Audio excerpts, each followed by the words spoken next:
யாரையாவது தப்பா சந்தேகிச்சிருக்கீங்களா? அல்லது பிரச்சனைக்கே சம்பந்தமில்லாத இடத்துல சொல்யூஷன் தேடி இருக்கீங்களா? ராகுல், என் பிரசன்டேஷன் ஃபைல நீ delete பண்ணிட்டியா?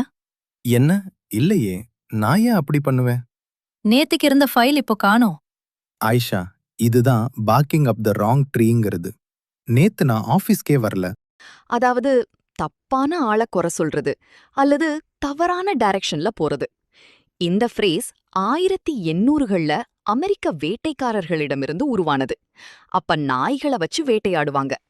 நாய் துரத்தும்போது இந்த ரக்கூன் விலங்கு ஒரு மரத்துல ஏறும். ஆனா ரக்கூன் செம்ம புத்திசாலி. ஒரு மரத்துல ஏறி நைஸா அடுத்த மரத்தோட கிளைக்கு தாவி எஸ்கேப் ஆயிடும். இந்த நாய் விலங்கு அந்த பழைய மரத்துல தான் இருக்குன்னு நினைச்சுக்கிட்டே அங்கேயே நின்னு வள்வள்னு குறைக்கும். இல்லாத ஒரு இடத்துல போய் தேடுறதுனால இத parking up the wrong tree அப்படின்னு சொல்ல ஆரம்பிச்சாங்க. இப்போ ஒரு எக்ஸாம்பிள பார்க்கலாம். The boss thinks I'm the one who left the lights on, but he's barking up the wrong tree. I left the office early yesterday. லைட்ட ஆஃப் பண்ணாம போனது நான் தான்னு பாஸ் நினைக்கிறாரு. ஆனா அவரு தப்பான ஆளை புடிச்சு தொங்குறாரு, சந்தேகிக்கிறாரு. ஏன்னா நேத்து நான் சீக்கிரமாவே கிளம்பிட்டேன். இன்னும் இப்படிப்பட்ட யூஸ்ஃபுல் இங்கிலீஷ் ஃப்ரேசஸ் கற்க ஃபாலோ பண்ணுங்க.